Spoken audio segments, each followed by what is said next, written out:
Hello, welcome back to Menacing MTG.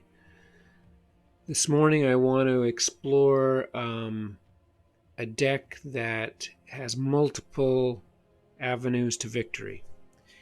It's a term that I'm coining MAV, the acronym MAV, and it's kind of a thing I tend to do in the majority of my decks. Try to incorporate multiple ways to win games. It's there are some decks that are very single purposed, and that's what they should be, and they're very effective as a result of this. But I like to have multiple ways to win, and I like them to synergize amongst themselves. And this is a good deck to demonstrate that with. So this is a deck that has Companion, and it has Lurrus in that slot, and Lurrus is great here because everything in this deck that's a permanent has a mana cost of 2 or less. There are a few things in here, maybe one thing in here that is a non-permanent that has a mana cost of 3. No, I think we have 3 of them in here, but we'll get there.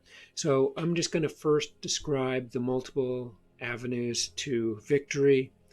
First one is Hateful Eidolon, and Hateful Eidolon uses some auras to wreak havoc on opponents, particularly effective with creature decks that we oppose.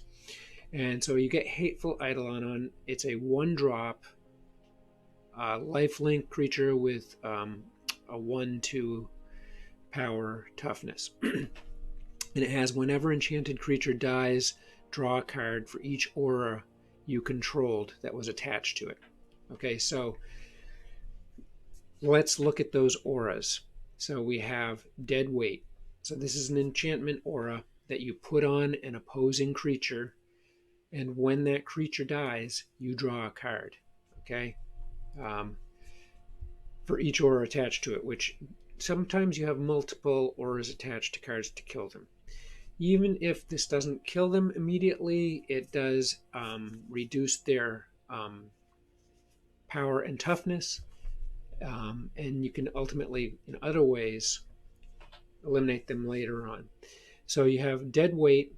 You also have Mire's Grasp. So Dead Weight's a 1-drop. Mire's Grasp is a 2-drop, and an enchanted creature gets -3/-3. So there's 8 of those auras right there.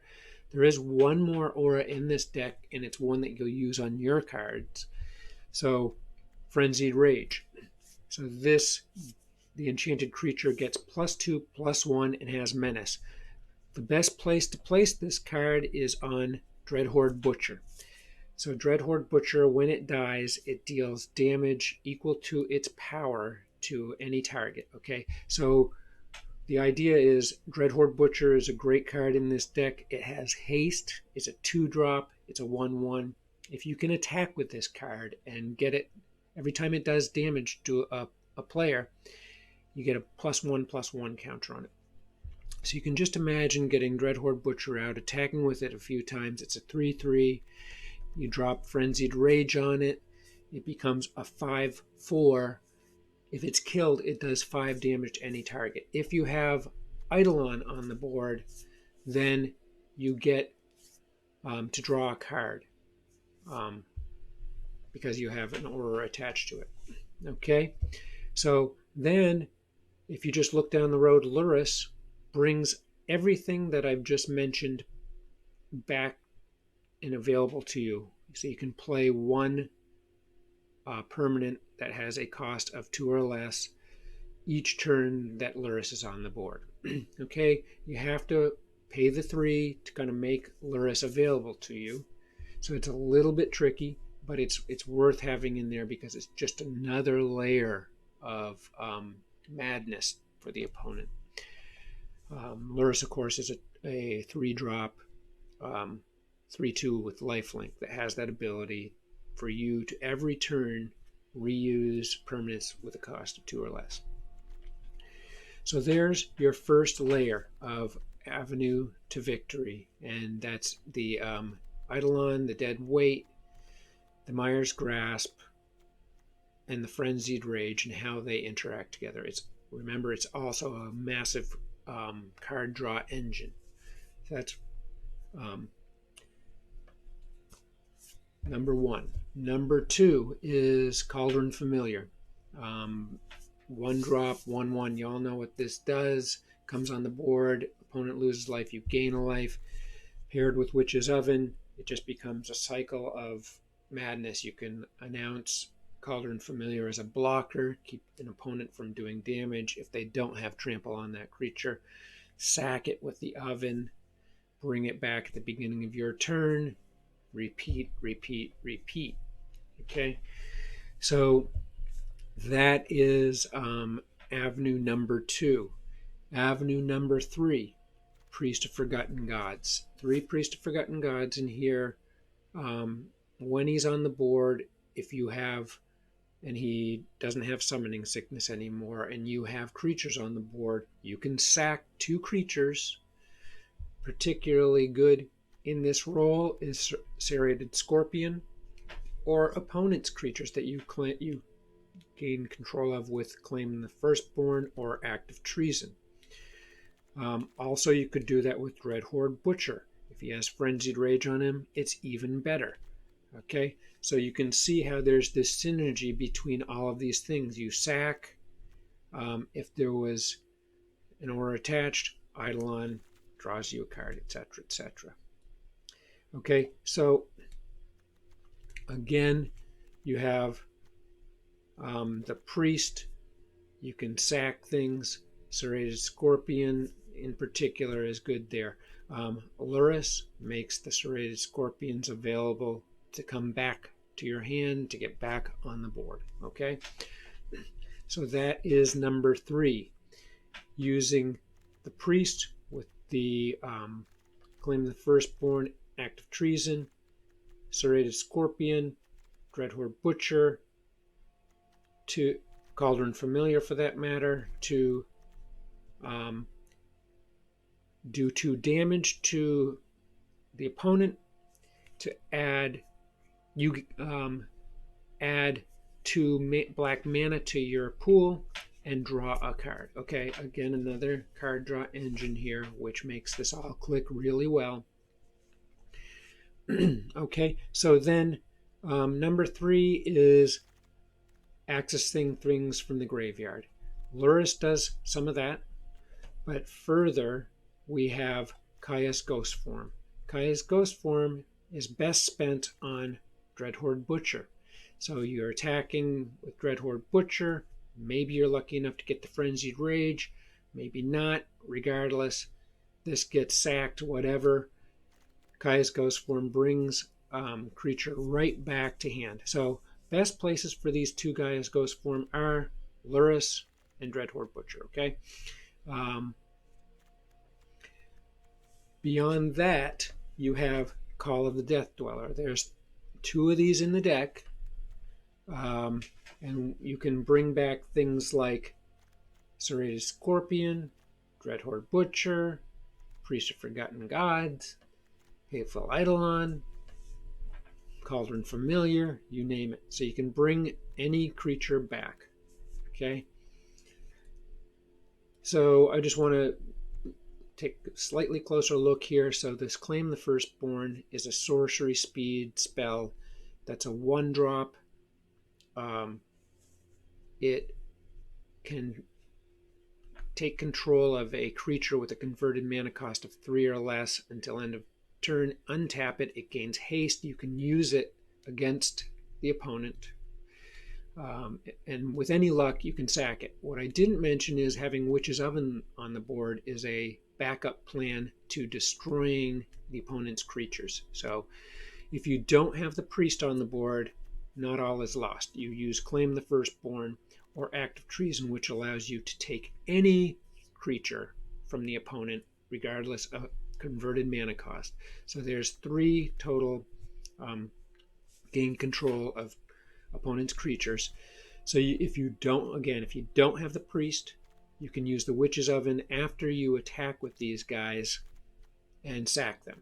If you have the Priest, you can sack them perhaps with a Serrated Scorpion or something else and draw a card, do 2 damage, get more mana. Okay, so there's that.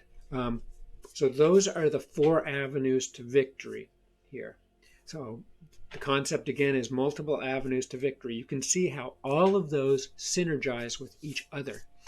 And then I just have a couple of odd things in here that can be helpful in a timely way. 2 things that don't fit into those avenues of victory. And one is One Shock. And what was the others is Trespassers Curse. Again, this deck is going to shine against opponents who have creature heavy decks. So Trespassers Curse is again an aura. And this you would enchant a player with, and whenever they put a creature on the battlefield, you gain 1 life, they lose 1 life. So just another thing that can buff up your life total and be picking at the opponent's life total. Okay, and so that's the deck. Let's play a few games and see how it goes.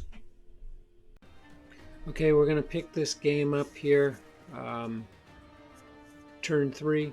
We just had the good fortune of bringing on Dragon Skull Summit, which allowed us to bring the Butcher on. Previously, we had used the Myers Grasp to eliminate the Pelt Collector. So we have now the Cat on with the Witch's Oven and the Butcher, which is really good. But they do have some scary things here, and probably going to have to take a little bit of damage. The next turn, I envision putting Scorpion on and bringing Luris to hand. But I can use the Familiar as a blocker and remove him, waiting for the moment. They're going to want to leave 1 creature back because I have the Butcher in hand. So we're hoping for some auras and Eidolon as well here. So we are not going to attack. This does have landfall and gets pretty scary. It does not have trample though, thankfully.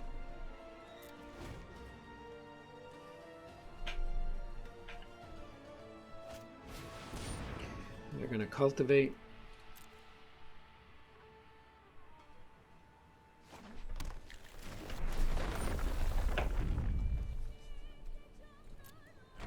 This is a good test for this deck here.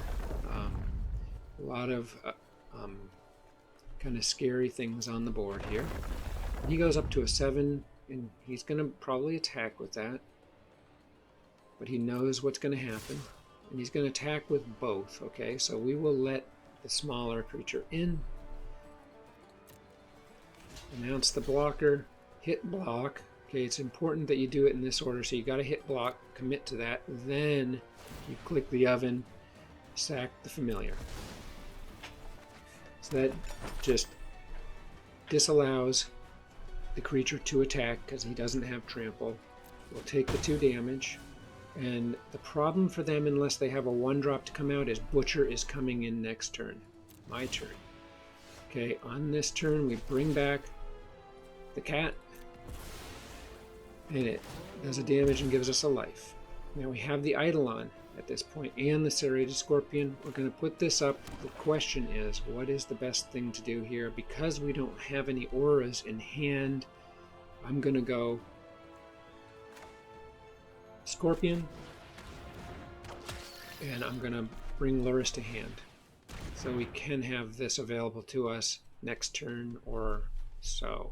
Probably not next turn, but so now we're going to come with the Butcher. Okay, and that's now growing. So that's excellent.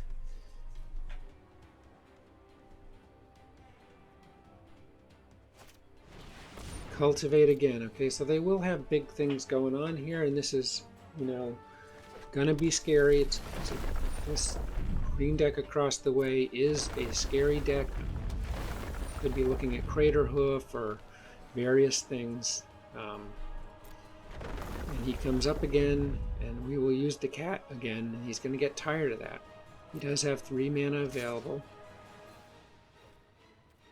He is compelled to attack with it. So again, we announce the block.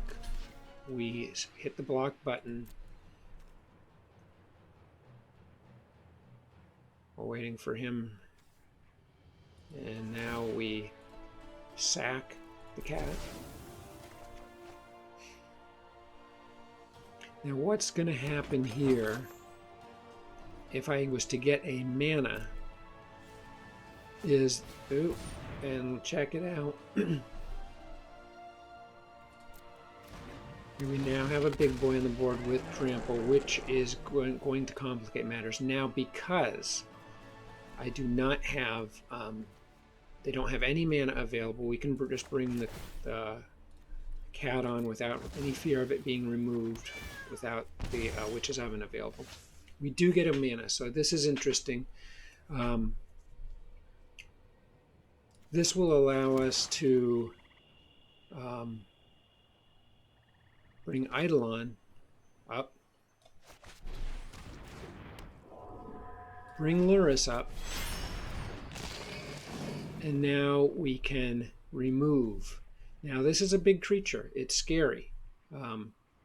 So what would be best if we had the priest in hand at this point, or got Act of Treason would be incredible as well. But this is going to cause us a major problem. It's going to be a problem. So we'll probably double block this next turn with Scorpion and Familiar. So our goal here will be to eliminate the Thorn Lieutenant. So we don't want him getting +4/+4, so that's our goal right now. And here it is. We're going to remove him. Oh, and we don't have the cost to do that. Okay, my bad. So I think we're going to go ahead and...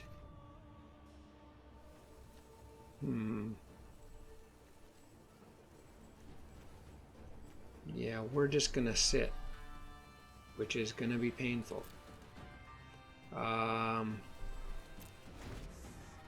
That didn't quite work out. We needed the dead weight.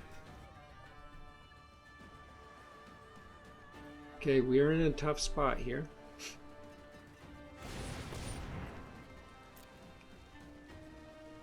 Search for some lands.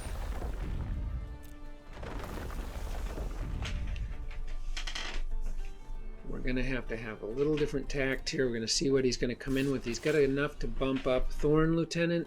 He doesn't attack with him, though. So we're going to announce the block with the cat. We're going to put down they still have a ton of mana available. They're probably going to drop a creature, which is going to cause a problem for us. Okay, so this is how it's going to go. They're going to do 10 damage to us. Announce the block. He accepts it, and then we kill the cat. We'll be able to gain a little life back there, and we'll gain life with the Scorpion's loss. We do have Call of the Death Dweller here, so we can bring anything that we lose back. And we're going to wait for this. Okay, now we've got 5 mana, but only 1 red.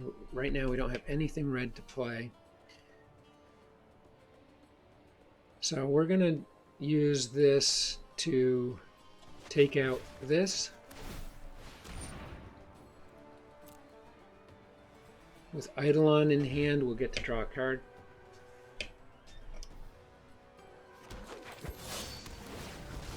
Okay, they get a 1/1. We get dead weight in hand, which is awesome, but right now we're going to bring the cat on. We have 3 mana remaining. We'll hold on to Call of the Death Dweller. And let's see.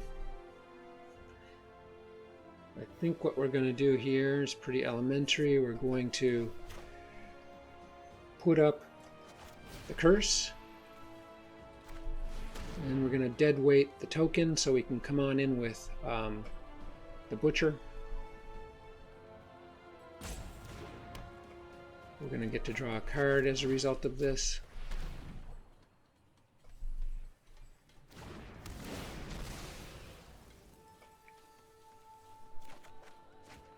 Ooh, we get Mire's Grasp. Okay, so with any luck, next turn we can eliminate this, but the problem is this.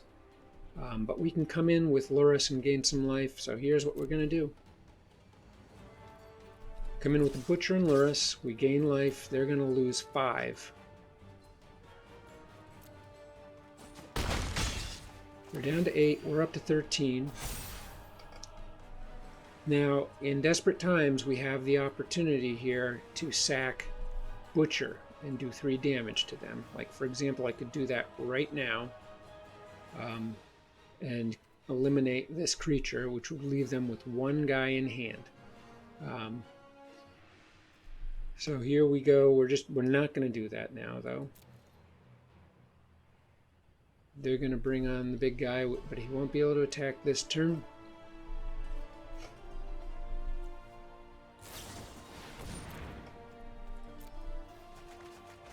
Whoa, okay.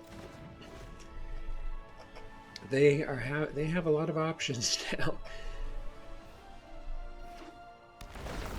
So we are going to have to kiss the Eidolon goodbye this turn, for certain. Okay, that's going to tap them. We're going to hit them again, bolstering us and weakening them. They have to be mindful of that with the Butcher on the board, how low they go. They have 7 mana, they want to bring more on, and they do. They're entering, they may not be aware of the Butcher Oven combination here. Still 2 mana. I don't think they brought a land on. Oh my goodness. 1 more and it's game over.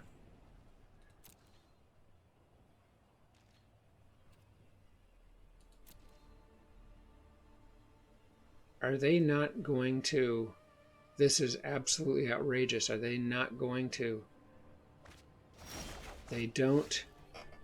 Whoa. Okay, so what we have here is game over. We have won this game. Put up the summit. Okay, so let's see what's best to do here. We have 6 total mana. We are just going to attack with the Butcher.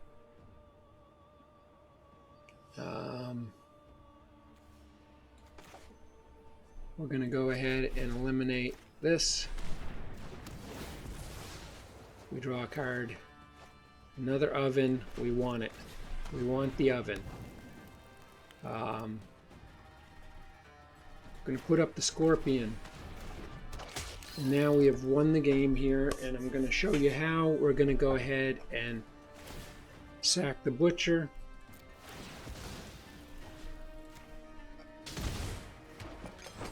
And we're going to sack the Scorpion. And that's game. What a battle, though. That was an excellent battle.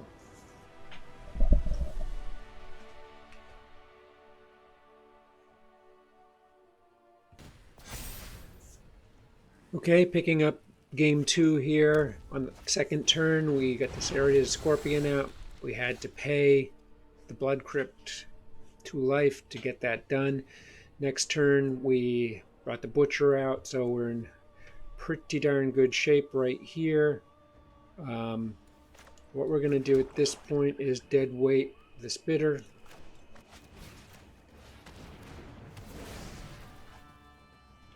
And then we'll come in. And now they've got a big problem as the Butcher is growing. We've still got a Mire's Grasp. We'd love an Eidolon at this point. Short of that, we'll probably... okay, that hurts, but it'll hurt them too. So we're probably going to be hustling up. Okay. This is going pretty well here. We're going to bring the Lurrus to hand, attack with the Scorpion. They're down to 11 at this point. If I lose the Scorpion, they're down to 9, and we go up 18. Okay. looking really good here. So it is a bit of a risk. They could easily take Luris off the board. But we're going to bring him. And we can now bring the Butcher up, which is a huge problem. So they can take Luris off, but we've already gotten the Butcher coming on the board. We're going to slay the Luris. A price to pay here, but they're going to be down to 9. And if both these creatures die, it's 4 damage to them and 2 life to us. They have now the ability to remove a attacking or blocking creature from combat, but one of these will come in. And we've got 2. Okay, we can get rid of him immediately. It'll equal card draw. They get a land, but this is not going to go well for them. Oh my goodness, it's not going well for them at all. We bring up the Butcher there, unless they have a shock in hand, which I'm guessing they don't. They would have used it. This is looking like it is game over. They do draw a card. We come in and we've got this game, what appears to be in hand. I just don't see any way out for them. We've got Fatal in hand just by these creatures dying.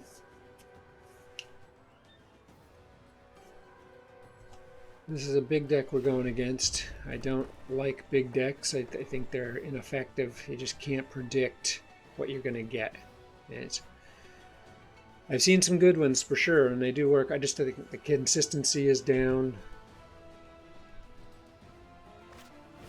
This is pretty much perfect here. It doesn't matter what they do, we win this turn. Well, that's a little bit of a thing. They give it up. They know it's over. Okay. So another victory. We'll do one more. Okay, we're going to jump right in here on turn 2, and we're going to bring on the Oven and the Cat. And they've got this flyer that is going to hit us, and he's going to create a token. Unfortunately for him, the Eidolon can block it, and we have lifelink. Block it, kill it, have lifelink. So we do have Mire's Grasp in hand, which next turn could come out, or we could use the Claim the Firstborn. We'll just have to figure that out as we get there. Boros is tough. They could bring out Krenko. Okay, well, this is tough because now this bird's going to have +1/+1. Good news is we have the Mire's Grasp in hand. We don't want to lose the Eidolon. So hopefully they don't have a bump spell in hand. We're going to let... Well, we can block with the Cat. Let's see how this goes. Alright, so I hope they don't have an instant in hand. So we announce the familiar, we say block, they accept, and we sack the Cat. Okay, yeah, that's what I feared. Unfortunate, but we can live with that. Gonna resolve that. And we sack the Cat.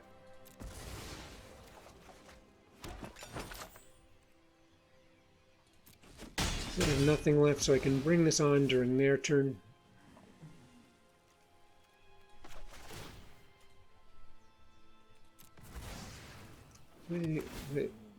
This is looking pretty good. I've got a little bit of a tricky situation here, as it's not the ideal time to use this card. I think I'm probably going to hold off and take a little bit of punishment and bring up Luris to hand. And we'll use this to block the Legionnaire, but they are going to start doing some pretty significant damage and bringing more things on, I'm sure. I'm hoping the Outlaw's Merriment doesn't come on. Okay, this is going to allow him to reuse the Sprint and any other instance he plays. It's tough. It doesn't have haste, but Okay. All right, this is going to be, we have our back against the wall here. We do have good components.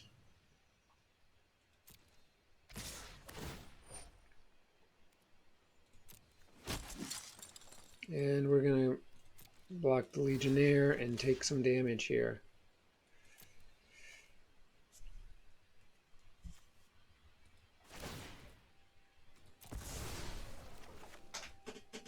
Okay, so what I'm probably going to do here is not bring the cat back on my turn because I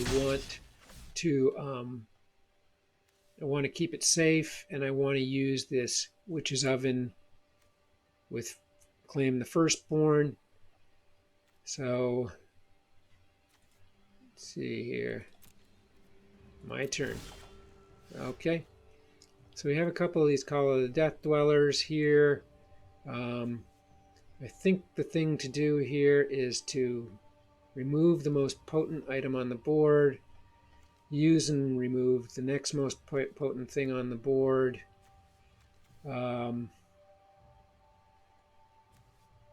We can use the cat to do the sack business with this guy, so I'm not worried about him. We're going to get rid of this with Mire's Grasp.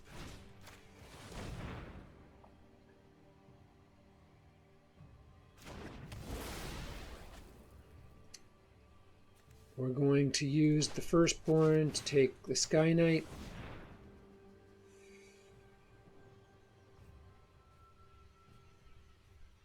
Which they are not going to like at all. We're going to attack with it, which it will do damage, and it's going to create a 1/1 which they'll block.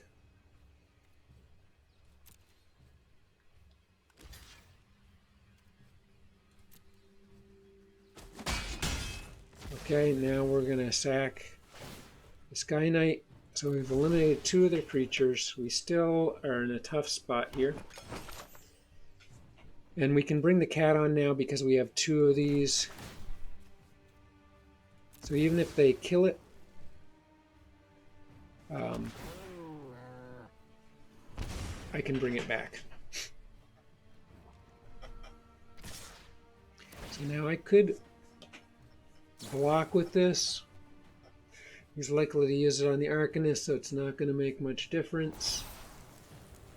But I could take this off the board unless he chooses to pay for a life. I think that's the choice here. That's probably our best bet. So will he pay for a life to preserve the Vanguard? He does not. And we can bring the cat back on our turn. Okay, this is good. Deadweight, I'd like an Eidolon at this point, but I think I could have used a land because I really don't want to lose the Kaya, the Luris rather, and can't put the Kaya on it. So we're going to go ahead and bring the cat up, which salvages some life, brings us to 14-15.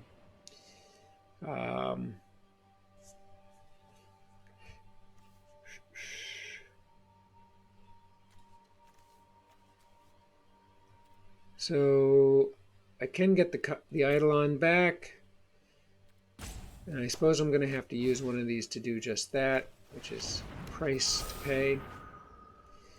Next in turn, so the Eidolon now has Death Touch, which will make them think twice.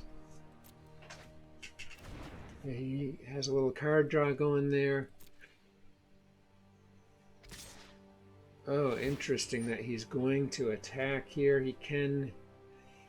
Creatures get trample. Well, he already has trample, so he's just going to use it for another card draw. Do I give the Eidolon up?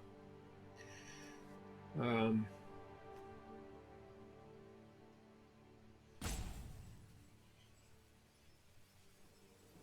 going to say no. We're not going to give the Eidolon up.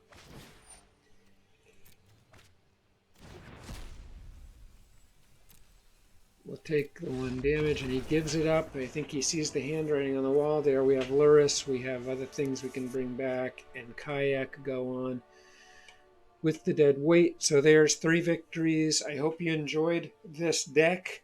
Multiple avenues to victory theory here. I'm going to put out a video, I think, just to walk through quickly several decks that have this theory of deck building. And not that it's entirely original for sure, but it is something I kind of really strive for in my decks, having multiple avenues of victory. So look for that video. All right. Please subscribe, like, comments, suggestions, deck builds you'd like to see. Thanks very much for watching. Take care.